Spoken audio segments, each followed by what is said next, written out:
Good morning, good evening, good afternoon, everyone, and welcome to the Asia Society Policy Institute webinar, South Korea in 2025, Democratic Evolution and Implications for Policy. Over the next hour, we're going to explore this topic with an esteemed group of panelists, and I will just give a brief scene setter. My name is Emma Chanlett-Avery. I'm the Director of Political Security Affairs at the Asia Society Policy Institute, based at our Washington, D.C. office. As many of you who are tuning in know, on December 3rd, South Korean President Yoon Suk-yeol declared martial law.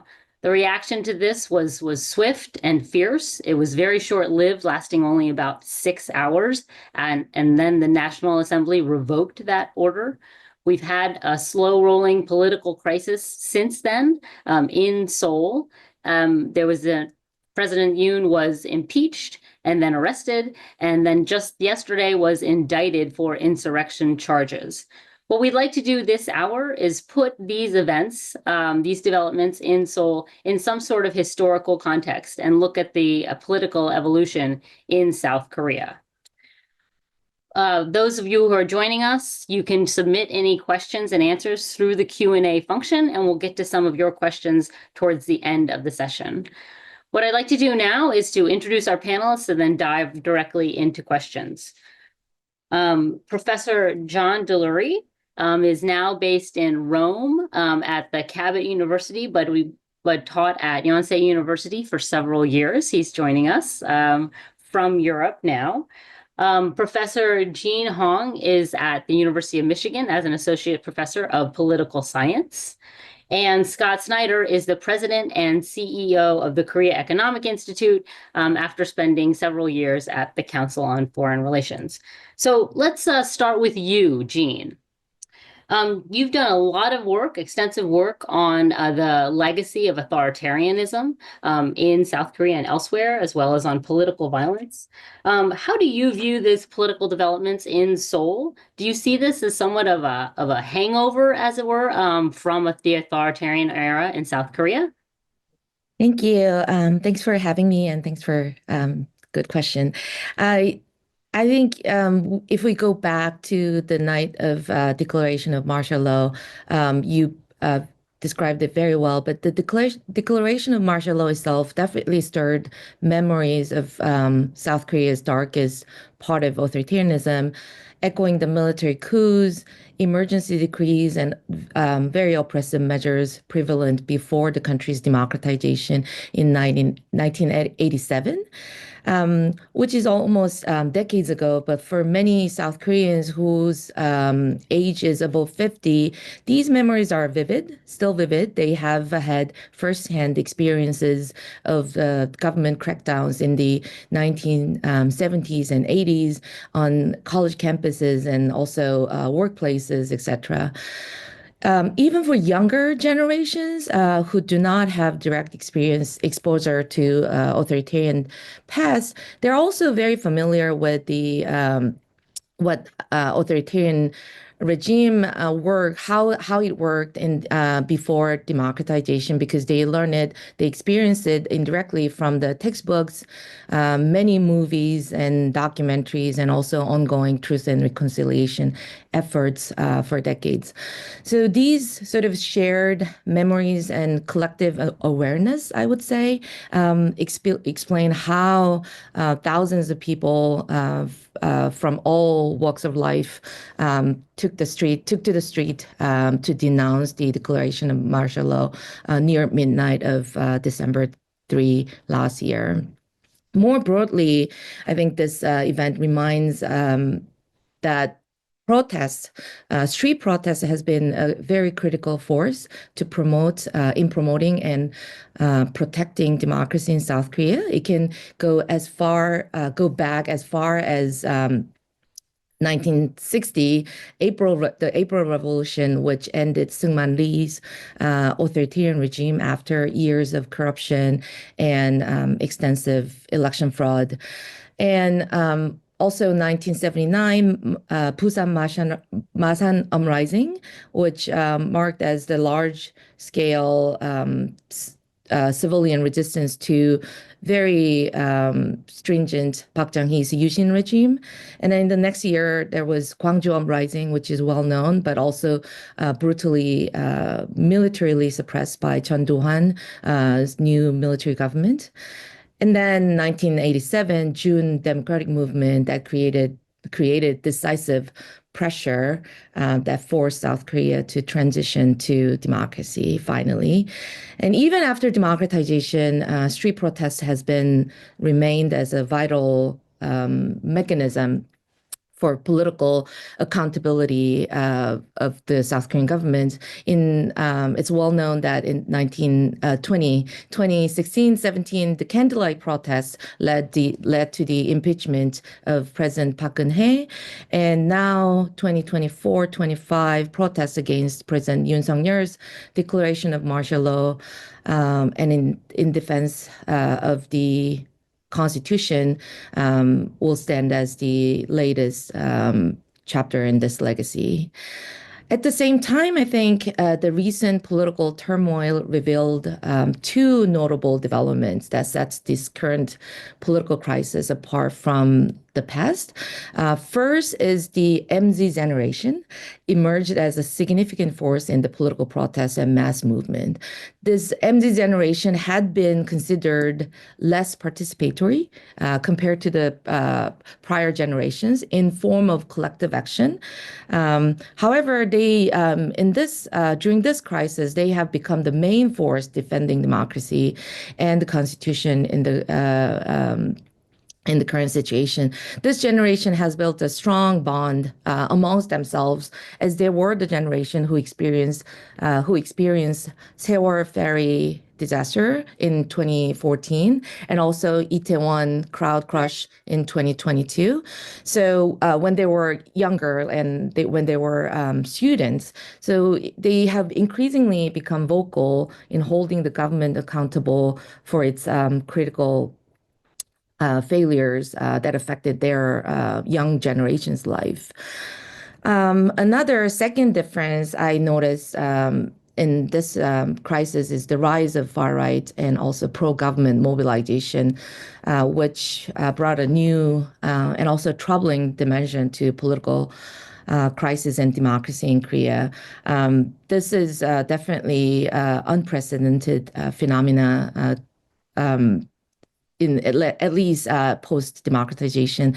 This group initially emerged after Park Geun-hye's impeachment in 2017, but it has grown through social media, online echo chambers, and spread of conspiracies, basically. And recent far-right group also organized counter-protests supporting martial law declaration as essential for maintaining order against alleged North Korean sympathizers. Notably, we observed the young participants in this group of groups and activities, and they have been also very active, both online and on the street.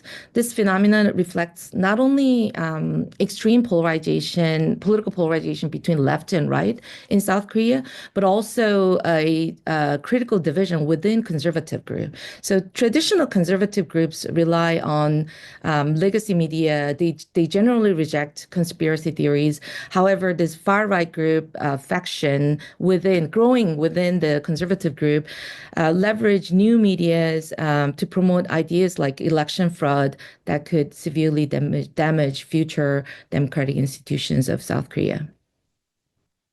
Great. Thank you, Jean. Jean, you did a great job of laying out the sort of complex political dynamics we have here. I'm going to turn now to John Delury.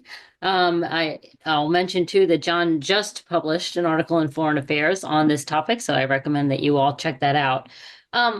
John, I think that the overwhelming reaction when you declared martial law was shock that this would happen in a democracy. But subsequently, we saw some other processes kick in. The rejection of martial rule by the National Assembly, the impeachment and arrest of President Yoon.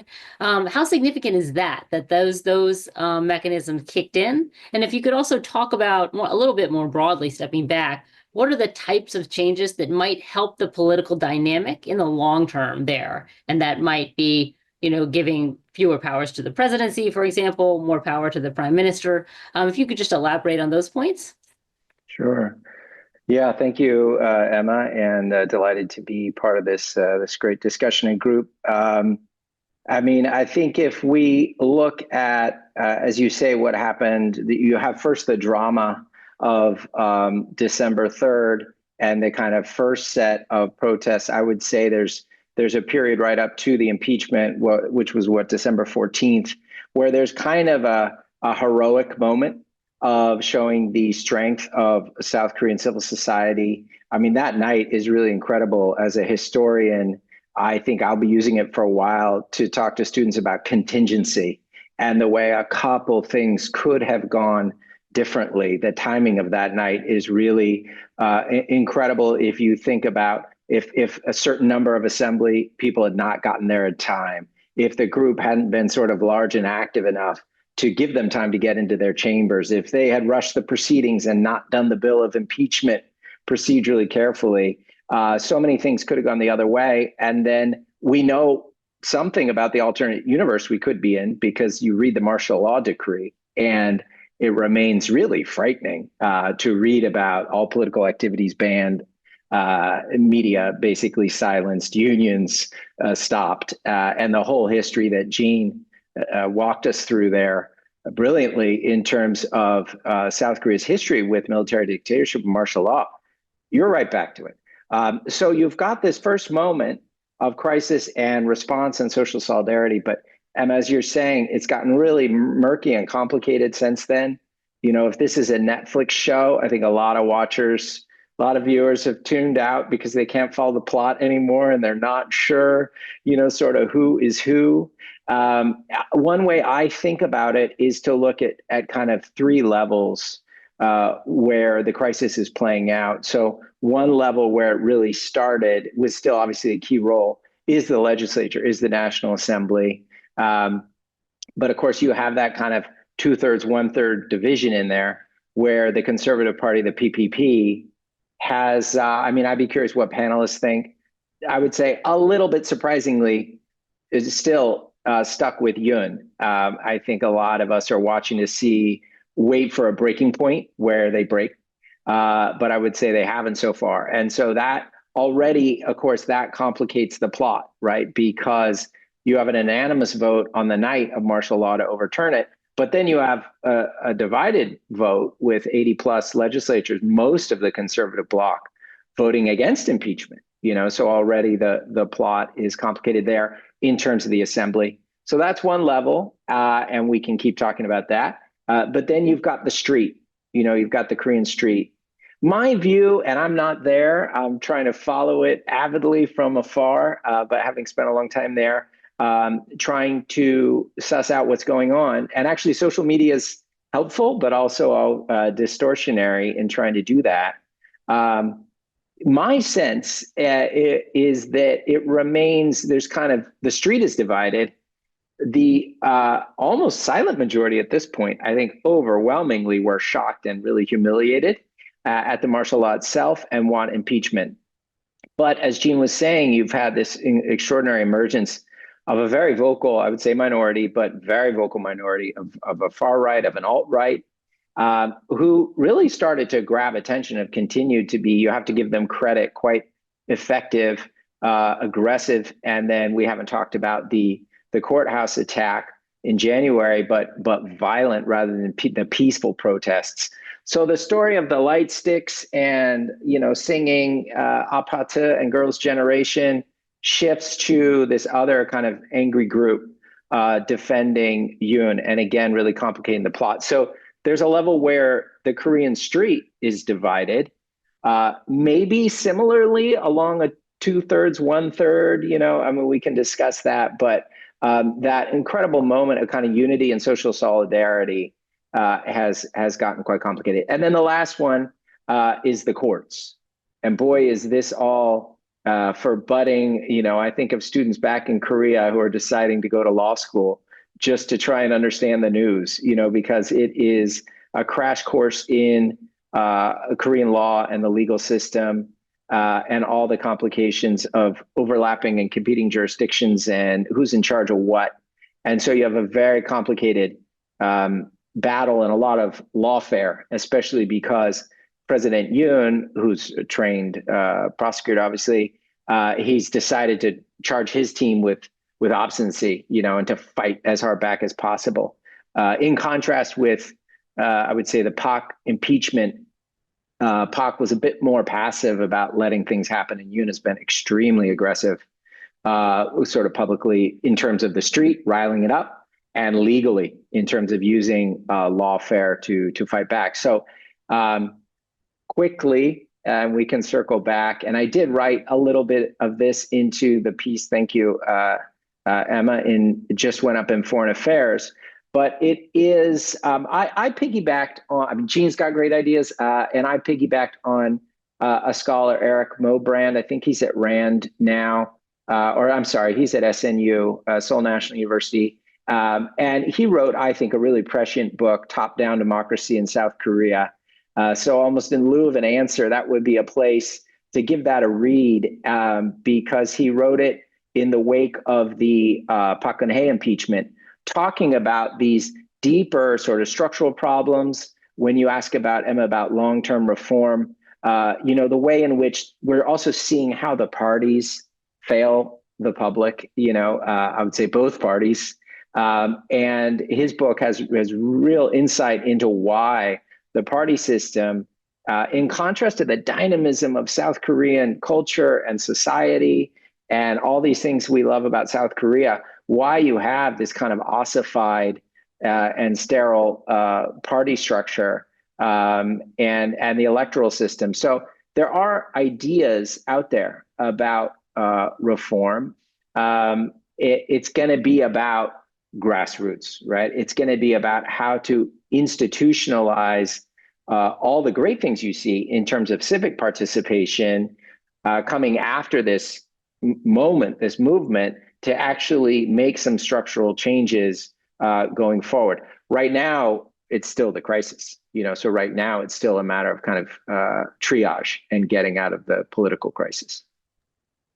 Thank you for that, John. And indeed, anyone who spent any time in Seoul knows that the Korean street is alive and well. It's very hard to avoid that while you're there. And just briefly, you touched on the courts here, but again, it's getting complicated, at least for someone who's not a legal scholar. But right now, we are waiting for the Constitutional Court to decide whether or not to uphold the impeachment. But he's also been indicted on criminal charges. So are those two trials, decisions that are going to go on, simultaneously, or is that going to be subsequent? One has to follow the other. Does anyone know the answer to that? I'll stand corrected by my fellow panelists, but just quickly say that from what I'm reading, and I'm not a Korean legal scholar myself, but the Constitutional Court is expected to move more swiftly. They're already holding hearings, and the estimates are obviously they have up to 6 months, but no one expects it to take that long. So it's in the maybe 1 to 2 month range of when we could expect a decision from the Constitutional Court, whether they uphold the impeachment bill or not. Whereas the criminal charge for insurrection, which is one of the very few crimes that a sitting president can be arrested and indicted for, and what impeached President Yoon was just indicted for, that's a longer process. And we're still earlier in, I think we're looking at years of a legal process there. So I think, please correct me, guys, I think we can expect Constitutional Court ruling first, although these processes already are going to be unfolding simultaneously. Complicated, but we'll continue to stay tuned to that. But let's turn to Scott Snyder now. And if you could also sort of piggyback maybe off some of the things that John mentioned here, what are the systemic forces in place here that seem to make Korean politics such a zero-sum game? I mean, it is really quite a blood sport when you sit back and look at it. Are there types of changes that you would like to elaborate on that might help this going forward? Well, thank you, Emma. And I do think that polarization Political polarization is one of the things that really stands out as we've watched this process. Just to respond to the prior question about where things are, I just want to note that so far it seems to me that one big difference between the way that the Park Geun-hye impeachment process unfolded and the way that this impeachment process is unfolding is that with Park, it seemed like the impeachment preceded the investigation and the elections.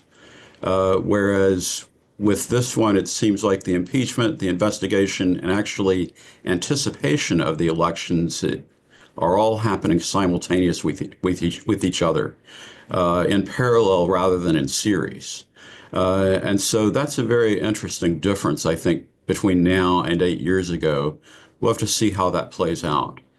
But if I look at the factors that really heighten political polarization in South Korea, I actually have to go back to the fact that South Korea has been ideologically divided since before South Korea existed.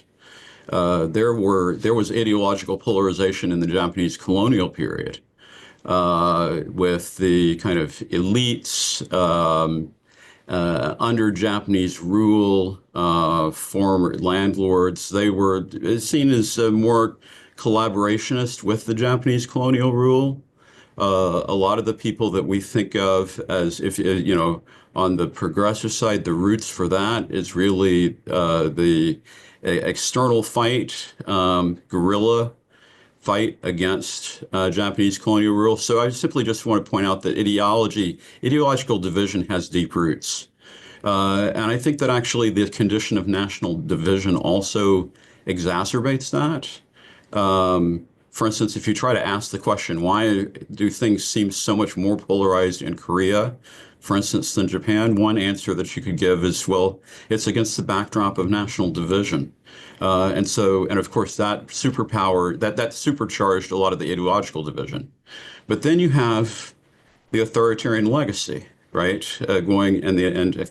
And this transition. So you've got a strong executive, you have a relatively centralized system in South Korea.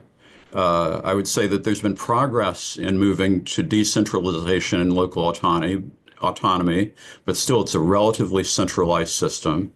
And it's already been mentioned, this winner-take-all politics and deep patronage. And so what do we see every time there's a change in power in South Korea? We see also a change in the leaderships of all the major institutions, right? And so, you know, there's real consequences. And I think that John mentioned political parties. I think that that has historically been a huge blocking point for the effective implementation of South Korean democracy. And I was flashing back to the early 2000s when I was in Seoul, and Larry Diamond was coming to South Korea and saying, "Oh, there's a real problem with South Korean democracy at that stage because there's so much popular discontent with the parties, and also the way the parties are structured. If you look at how nominees are selected." The party leadership is an intervening variable. And so there's not really a direct flow in terms of the impact of the voter on the leadership outcome. And then the issue of lawfare has, then we've got the issues that I think are common to challenges of democracies, right? We see the impact, what I like to call, of narrowcasting. Of captured readers on one side or the other, the inability to kind of absorb information from a variety of sources. We see lawfare going on. And also, I just have to mention, because it hasn't been mentioned yet, the Constitution itself is still a product of this prior authoritarian influenced era. And so that's the reason why in the Constitution, there's actually a reference to a power that the president has to declare martial law. That happens to be a terrible mistake, but essentially what I want to point out is that South Koreans have been, testing through impeachment the boundaries of their constitutional limits. It's held up so far, but it's like a gas combustion engine in an EV era. And eventually, I think that what South Koreans are going to want is a new, modern, up-to-date constitutional process by which to guide the development of their democracy. It's going to be fascinating to watch that play out in the coming months and years. I'd like to remind all of those watching that you can submit questions through the Q&A button. We'll get to those after another round of questions here. We have also been joined by Tae Gyun Park. Apologies, Professor Park, for the late hour for you in Seoul. Tae Gyun is a professor and the former dean at the Graduate School of International Studies at Seoul National University. It'll be great to have his perspective on some of the topics that we've already covered. Tae Gyun, if you could just offer your thoughts, either piggybacking off some of what our earlier panelists have said, but really getting into why you think there are elements of South Korea's political history that may have led to the moment we find ourselves right now. Over to you, Tae Gyun. Yeah, first of all, I'm very sorry to join late. Yes, due to some problems here. But I totally agree with Dr. Scott Snyder's idea. And I think that first of all, the problems derived from the Constitution now, even after democratization in 1987, still the Constitution still grants the president the authority to declare martial law even after democratization. So therefore, even during the candlelight protest in 2017, several military leaders considered martial law, although it was not done. As a result, actually the emergency decree law was abolished in 2018, while the martial law provision remains in the Constitution still. So, and even the Constitution allows the National Assembly to prevent martial law considering the law, but considering the situation of martial law in 1952, 1961, 1972, and 1980 is 4 times. The South Korean legislative body was not able to do anything if the assembly was dissolved or its members were arrested by the president or military leaders. And this time also, the military leaders and the president, they tried, but it was not successful. But I think that still very important thing is that that is the way the similar the context what Dr. Scott Snyder mentioned actually very different the conditions compared to the 2017 when the former president Park Geun-hye was impeached. That is that the rising of the extreme the far the right the wings. I think that this stems from a sense of crisis that emerged after democratization in 1987 among conservative the group. So despite of the fact that conservatives have always been the mainstream force in South Korean politics since 1948, they faced a significant the crisis due to the democratization in 1987, the financial crisis in 1997, and the Seoul ferry incidents in 2014, where when more than 300 high school students lost their lives when a ship sank, which led to the transfer of power to progressive forces. So in order to overcome this crisis, some conservative groups raised their voice criticizing progressive groups as communist. It's very the Cold War context that benefit North Korea. In this process, their extreme views have intensified, and in this case, actually their power is strengthened by this kind of ideas. Not all, but I just mentioned the very extreme groups. So that is, I think, that is a very different conditions compared to 2017. But still, I think that that kind of power could not change. Nowadays, the South Korean peoples there, the hope to change the conditions, but probably that would make the instability even after the new presidential election coming spring, I believe. Great, thank you for that additional context. I think I want to turn now to some of the implications for South Korea, and I think I'll turn back to John, since you're looking at this from abroad after living in Seoul for many years, teaching there. South Korea, it has a brand as being a very stable democracy. This was a refrain, particularly I think under the Biden administration here, that sort of stood up democracies around the world. Do you think that brand was damaged by what happened last month, or is it sort of an inspiration for those looking for democracy given the reaction?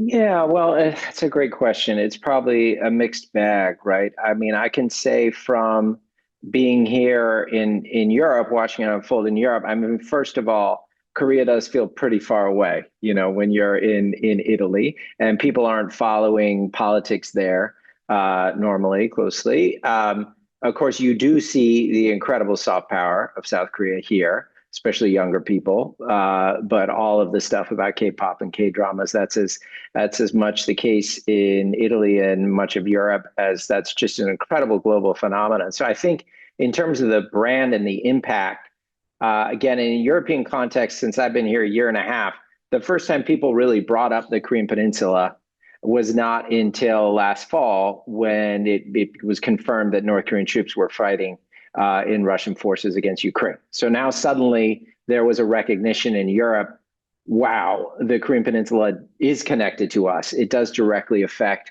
our security. And that triggered a lot of conversations. And that was part of also looking to Seoul, and what kind of coordination does Europe and South Korea need to have? And the second moment, of course, was December 3rd and since, where Italian friends and others are asking me, but with this puzzled, I mean, genuinely, there's people saying, as it was unfolding, wait, is this North or South Korea? I'm really confused, and so the damage to South Korea's reputation as a really strong democracy, there's no question it took a big hit, because the idea, there was that great resilience at first, but the idea that martial law was in the Constitution that would be exercised by a democratically elected president in the first place was quite shocking. And then we're also seeing, and some colleagues in the US, I'm sure will want to comment on this, you can see in the pro-Yeon anti-impeachment crowds, you see "Stop the Steal" signs, you see American flags waving next to Tae-Gyun next to the Korean flag. And so there's a perception, a recognition of transnational, right-wing forces that are at work. And that has not been part of the perception of South Korea. It's really been a much more inspiring story of, at least there's one country out there that really has done well under all these trends of globalization, economically and politically, and consolidated that third wave democracy. So, I mean, it's a mixed bag, because you do see the strength of the street in ways that we talked about, but let's not kid ourselves. These are not good headlines for South Korea. And going forward, I think the big question is, how does this all play out? Is there accountability, for Yoon, frankly, and for others involved in attempting to subvert their democratic system? And then some of these deeper issues we're talking about, does South Korea kind of figure out how to generate positive reform? There will be an opportunity down the road to improve the brand, and maybe even make Korean politics have some of the dynamism and appeal of culture, of popular culture. But for now, I think we have to be honest. It's globally, taking a real hit. South Korea is taking a real reputational hit. Thank you, John. Jean, would like to turn back to you now. On this same kind of question, I mean, if it's democracy is, or South Korean image has taken a hit, but is democracy sort of, going out of style globally? Like, how much does that matter for South Korea's relations with Beijing, with Washington, or with other governments around the world? Does it matter? Definitely, I think there's this crisis is casting a lot of questions to its close ally, Washington, United States, and also to China, how politics function, how politics work in Korea. But more strategically, I think there are a lot of concerns that Washington and also Beijing would feel for different reasons. So for Washington, this is not my expertise, but it's too obvious for anyone to be able to notice. The concern is that the U.S.-Korea military alliance has been long a very critical cornerstone of the regional security. And for South Korea, it has been the key deterrent against North Korea and also broader threats for South Korea and democracy in East Asia in a broader sense. However, the unilateral decision and declaration of martial law in December, which apparently was made without any consultation or even notification to the United States, has raised serious questions about the level of trust and transparency in this critical military partnership. And for Washington, this lack of coordination definitely have undermined the confidence in Seoul's commitment to shared decision-making that potentially affect the safety and operations of the U.S. military personnel stationed in South Korea. So I think this is more dire consequences that probably President Yoon have felt before, didn't have felt before the declaration of martial law. While a lot of people have confidence in these alliance relationship itself will continue, but there's a lot of uncertainty and question marks in the trajectory of it in the next few years, given the event, political turmoil in Korea, and also the second Trump administration, which has different perspective in terms of traditional alliances around the world. For Beijing, this crisis, I believe, presents different but equally critical and very different challenges in inter-country relationship. Under Yoon's administration, South Korean government have placed greater emphasis and attention to its relationship with the United States and Japan, while leaving its ties with Beijing sort of stagnate, or so it got like very strained during that period. And then that was sort of compared to the more balanced approach taken by the previous Moon Jae-in administration. So this shift have already caused friction between these two countries, and also along with deepening geopolitical tension in this region. The political turmoil this time have coupled with the far-right group, as me and Professor Park mentioned before. And then that caused further discomfort for Beijing, I'm sure. So here is one example. So this far-right group have brought up a lot of conspiracy theories that are potentially connected to China. And this is obviously fake news. So one of these fake news has been early this month, fake news circulated online, which alleged that 90 Chinese spies were detained during this short martial law hours in December, and they confessed after they being transferred to a U.S. military base in Okinawa that they have manipulated South Korean elections. So this is obviously fake news, but it has spread widely on online, internet, and social media. Unprecedentedly, the U.S. forces have officially and firmly denied these claims. However, despite these denials, conspiracy have gained, I think, substantial attentions among the far-right groups and some conservative voters.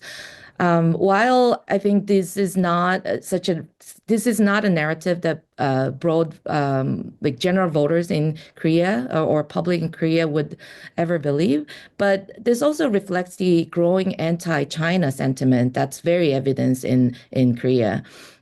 Particularly among young generations. So recent polling has shown that MZ generation consider China most negatively among the neighboring countries, so more negative than the North Korea and Japan. So these are the countries that were previously seen as most negatively in this type of polling. So no matter which political party gain political power in the future, this widely spread anti-China sentiment, especially among younger generations, will likely cause further strained relationship between these two neighboring countries. Thanks for that, Jean. Scott, why don't I turn to you now for a perspective from Washington? There's a lot of commentators that said the timing could not be worse for this protracted political crisis in Seoul, particularly given that we're now well underway into the transition into the Trump administration. What are the implications that you see for the alliance, for the relationship with Washington, and as well as maybe broader relations with Northeast Asia? Well, what I would say is that the immediate concern really is with South Korea's political vacuum and having to manage the transition from the Biden to the Trump administration. And there's really not anybody that President Trump himself is going to feel that he can talk to about those issues. People might see that as a blessing or a curse, depending on how they look at it. We really don't know yet. What many aspects of Trump administration policy toward Korea are going to be like. And this is also, basically probably a temporary problem. So eventually it will resolve itself as South Korean democracy stabilizes. But second, I think the big concern, from a Washington perspective, is going to be related to South Korea's future geopolitical orientation in the context of South Korea's elections. I personally am someone who believes that domestic lens is not really the proper lens through which to look at the factors that are going to influence South Korea's geopolitical orientation. Primarily because I see South Korean leadership as constrained by South Korea's geopolitical circumstances. And we see variations on a theme, in terms of how policy is implemented. But I think there are also strong continuities. Jean mentioned some things about public opinion. The South Korean public remains pro-U.S. South Korean public is relatively concerned about China. And if we look at what happened in the Biden administration, they came in and talked about revitalizing alliances. They made a joint statement in the last year of the Moon administration, which if you compare the subsequent joint statement with Yeon a year later, everything is the same except changes in policy toward North Korea. And so there's a lot, I think, of likelihood of continuity, but the issues that will have to be managed will shift, both because we have a different president in President Trump, and South Korea's future president will be different from President Yoon. President Yoon has conducted a foreign policy that has been very U.S.-centric. But I also think that that particular facet of his policy has been reflective of South Korean public views. And really, the contentious issue and the problem is that South Korean policy toward Japan, in contrast to South Korean policy to the U.S., is extraordinarily politicized. And so that means that in Washington, there's concerns about the sustainability of the trilateral cooperation among the U.S., Japan, and South Korea. I think that the fact that we have three potential political transitions simultaneously is something that really does pose a serious concern for people who really liked the Camp David summit and its aftermath. Because the people who were in the picture at Camp David, they're not going to be in the picture at the next summit. And so we don't know what that's going to look like. You brought up the DPRK, Scott, and I think we need to stop for a moment to consider. So far, Pyongyang's been sort of quiet, is my view of it, during this political crisis in Seoul. Do you anticipate that North Korea might try to take advantage of this period where there's basically not an elected leader or an effective commander-in-chief? Well, relatively quiet. Make a prediction.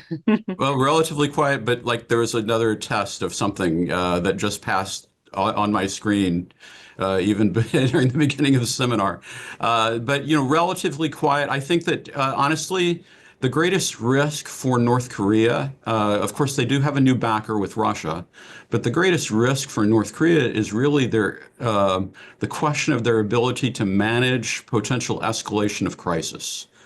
And I think that South Korean political instability contains an element of unpredictability that probably encourages North Korean leaders to pull back.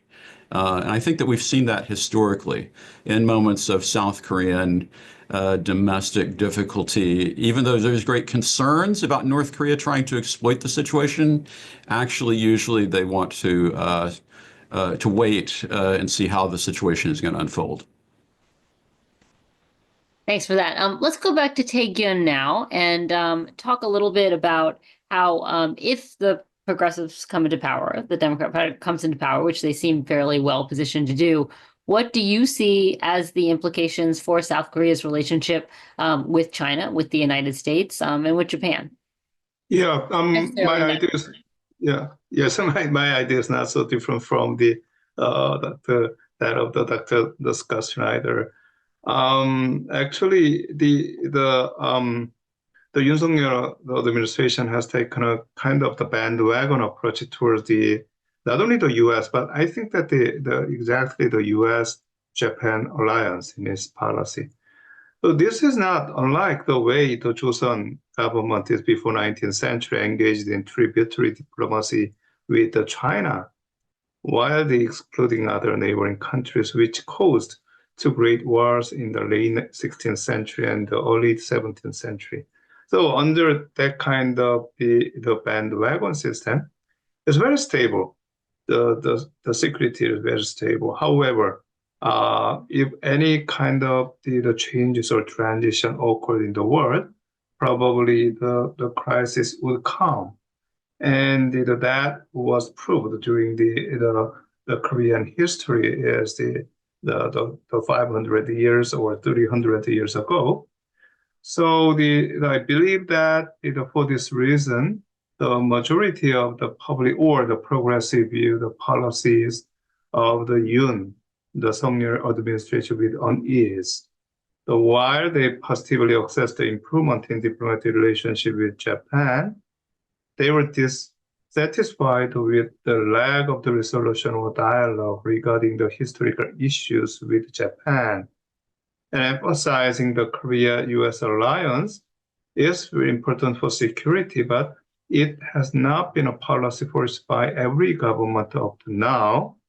The real issue lies in the stabilizing the relationship with the neighboring country, the North Korea, as well as China and Russia.